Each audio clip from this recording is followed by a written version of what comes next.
আসসালামু আলাইকুম। আজকে আমি কি নিয়ে কথা বলতে চাচ্ছি আপনারা হয়তো অনেকেই আমার ভিডিও থাম্বনেল দেখে বুঝে গেছেন। সম্মিলিত ইসলামিক ব্যাংকের হেয়ার কাট বাতিলের দাবিতে আমরা আজকে আন্দোলন কর্মসূচি করতেছি রাজশাহী জেলাতে, এবং অনেক গ্রাহক এসেছে এবং অনেক গ্রাহক এখন পর্যন্ত আসতে পারেননি। তবে আশা করা যায় খুব অল্প সময়ে সমস্ত গ্রাহক একসাথে হতে পারবো এবং আমাদের আন্দোলনটি ভালো হবে। তবে সম্মিলিত ইসলামিক ব্যাংকের আমরা যারা গ্রাহক রয়েছি, আসলেই আমাদের অনেক অনেক দুঃখজনক ব্যাপার।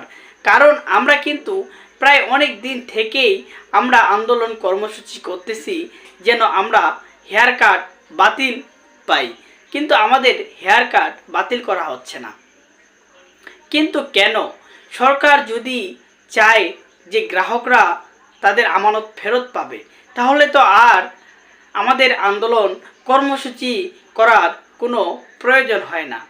অর্থাৎ এখন পর্যন্ত সরকার বলছেন না যে গ্রাহকদের হেয়ার কাট বাতিল করা হবে এবং গ্রাহকদের আমানত গ্রাহকরা ফেরত পাবে। এখন আমরা যারা ভুক্তভোগী রয়েছি, এখন আমরা কি করব? আমরা তো অনেক কষ্টের টাকা এই সম্মিলিত 5টি ব্যাংকে রেখেছি, অনেক কষ্ট করে অল্প অল্প করে টাকা জমিয়ে রেখেছি। এখন আমাদের টাকা থেকে তারা কেন বেতন নেবে এবং কেন হেয়ার কাট করবে? আমাদের টাকা দিয়ে কেন তারা এখন ব্যাংকের কর্মচারী বা কর্মকর্তাদের বেতন দিবেন?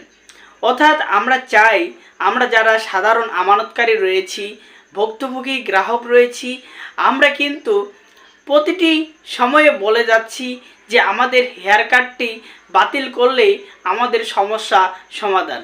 হেয়ার কাট বাতিল করলে, লেনদেন স্বাভাবিক করলেই কিন্তু গ্রাহকরা আর কখনো কোথাও আন্দোলন করবেন না। দিন যতই যাচ্ছে প্রতিটি জেলায় কিন্তু আন্দোলনের ডাক আসতেছে এবং শান্তিপূর্ণ আন্দোলন করতে চাচ্ছে ভুক্তভোগী আমানতকারীরা। সবার কাছে একটাই প্রশ্ন যে সরকার কেন এখন পর্যন্ত আমাদেরকে একটা কোনো সিদ্ধান্ত জানাচ্ছে না। তবে আমরা আশা করি আমাদের সরকারের নজরে আসবে আমাদের আন্দোলনগুলা, সরকার আমাদেরকে ভালো একটা সিদ্ধান্ত দিবেন এবং সরকার আমাদের টাকা আমাদেরকে ফেরত দিবেন। তবে যারা এখন পর্যন্ত আন্দোলনে আসতে পারেননি শান্তিপূর্ণ, যেহেতু রাজশাহীতে আন্দোলন শুরু হয়েছে, আপনারা আসুন, সবাই মিলে আমরা আন্দোলন কর্মসূচি করি।